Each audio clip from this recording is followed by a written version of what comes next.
Hey, welcome back and happy Throwback Thursday to you. And since it is Throwback Thursday, that means it's another episode of Junk Drawer Flix.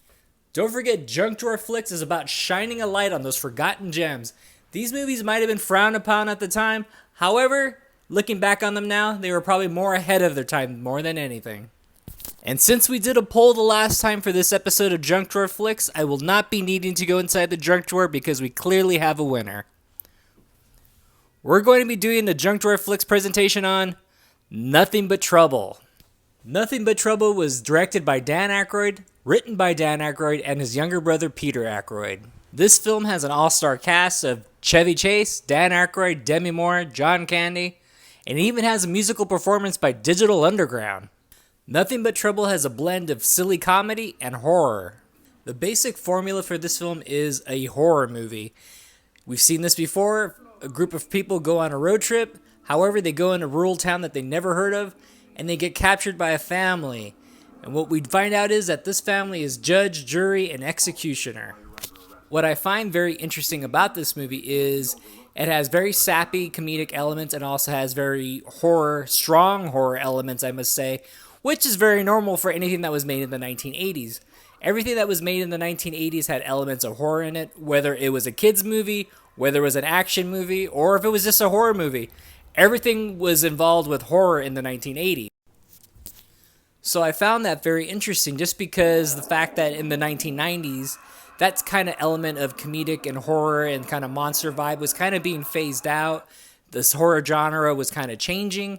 Also, the fact that since this was made in 1991, Demi Moore had made Ghost in 1990, and that film was already released. So the fact that she went from Ghost to making this movie, I thought was actually pretty cool of her because she was already in a big acclaimed movie, and she went back to make this movie. So I thought that was actually pretty cool of her.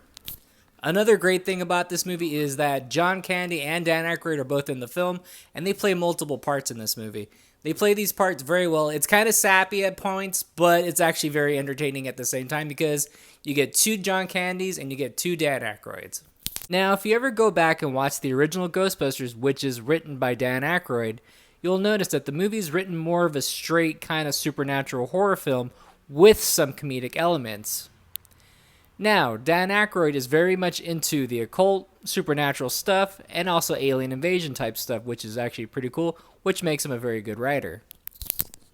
So, which brings me back to the question of, was Nothing But Trouble, since it was released in 1991, was this movie released too late and probably should have been released in the early 80s?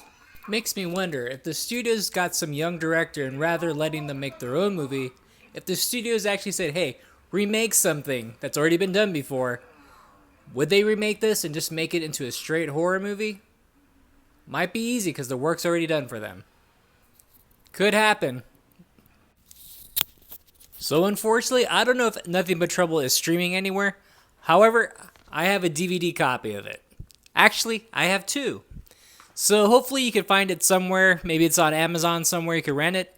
So I would definitely check it out because it has some great slapstick comedy and it also has John Candy in it. If you love John Candy, you get two of them in this movie.